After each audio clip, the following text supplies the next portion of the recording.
Good evening everyone. So today we will be tackling about biologically based factor theory. It's by Hans Eysenck. I don't know how to pronounce that, but maybe it's by Eysenck. Alright. So let's proceed to the biography. So Hans was born on March 4, 1916 in Berlin. His mother was Ruth Werner, a starlet at the time of Eysenck's birth and later became a film star. His father is Anton Edward Eysenck. He was a comedian, singer, and actor. They divorced when Hans was 4 years old.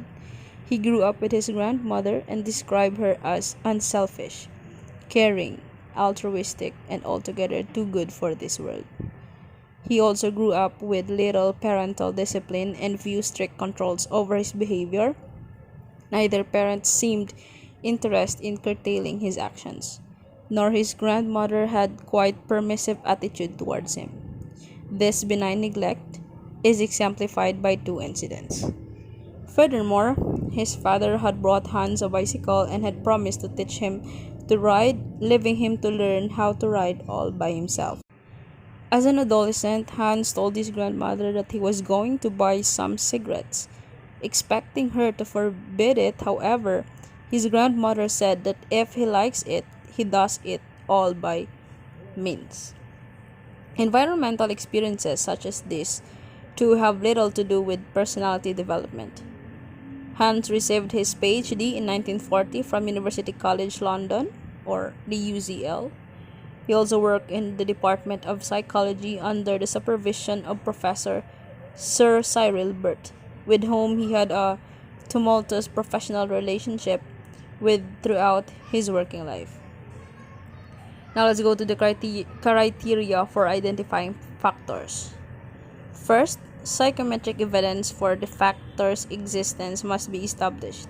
Second, heritability and must fit an established genetic model. Third, makes sense from a theoretical view. And fourth, it must possess social relevance. Now, let's further dig deeper to these four levels of hierarchy of behavior organization. Specific acts. Specific acts or cognitions is at the lowest level. These are individual behaviors or thoughts that may or may not be characteristic of a person. A student finishing a reading assignment would be an example of a specific response. Next is the habitual acts. At the second level are the habitual acts or cognitions, that is, responses that recur under similar conditions. Example, if a student frequently keeps at an assignment until it is finished, this behavior becomes a habitual response. Next, traits are at the third level of behavior. It is an important semi-permanent personality dispositions. For example, students would have the trait of persistence if they habitually complete class assignments and keep working on other endeavors until they are finished. Type. Type is at the fourth level and is made up of several interrelated traits. For example, persistence may be related to inferiority, poor emotional adjustment, social shyness, and several other traits, with the entire cluster forming the introverted type. Now, let's go to the three personal dimensions. First, here is the extroversion introversion. Extroversion introversion, or the E, characterizes people based on their orientation toward external sources of stimulation from the environment versus an orientation inward at the opposite extreme. According to Eysenck, 1982, however, the principal differences between extroversion and introversion are not behavioral, but rather biological and genetic in nature. And we have here the extroversion introversion. Extroverts have an objective or non-personalized view of the world. Extroverts are characterized primarily by sociability and impulsiveness, but also by jocularity, liveliness, quick-wittedness, optimism, and other traits indicative of people who are rewarded for their association with others. Next is the introverts. Now, introverts have essential a subjective or individualized way of looking at things. Introverts are characterized by traits opposite those of extroverts, and they can be described as quiet, passive, unsociable, careful, reserved, thoughtful, pessimistic, peaceful, sober, and controlled.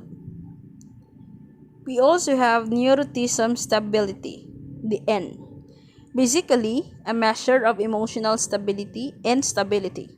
This dimension has a strong hereditary component. People who score high on neuroticism often have a tendency to overreact emotionally and have difficulty returning to a normal state after emotional arousal. They frequently complain of physical symptoms such as headache and backache, and a vague of psychological problems such as worries and anxieties. He proposed this emotional reactivity in neuroticism is due to having a highly reactive limbic system, including the amygdala and the hypothalamus. We also have the psychotism superego function, the P. Psychotism superego function includes a disposition towards psychosis and a degree of sociopathy. Like extroversion and introversion, neuroticism is a bipolar factor with psychoticism on one pole and superego on the other. We also have psychoticism, superego function, and under this is the high psychoticism and low psychoticism. So with high psychoticism, scorers are often egocentric, cold, non-conforming, impulsive, hostile, aggressive, suspicious, psychopathic, and antisocial. And under low psychoticism, people low on psychoticism in the direction of superego function tend to be altruistic, highly socialized, empathic, caring, cooperative, conforming, and conventional. Now, lastly, we have the biological basis of personality.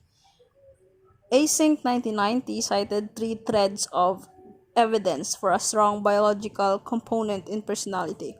First, we have researchers McRae and Alec 2002 have found nearly identical factors among people in various parts of the world. Second, evidence. McRae and Costa 2003 suggest that individuals tend to maintain their possession over time on the different dimensions of personality. And lastly, the third, studies of twins, Eysenck 1990, show a higher concordance between identical twins than between same gender fraternal twins reared together, suggesting that genetic factors play a dominant part in determining individual differences in personality. So, I guess that will be all the theory of Hans. And thank you for listening. I hope you all could get uh, the important points because I just summarized my report so that we all could catch a glimpse of it. So, thank you all for listening and good evening.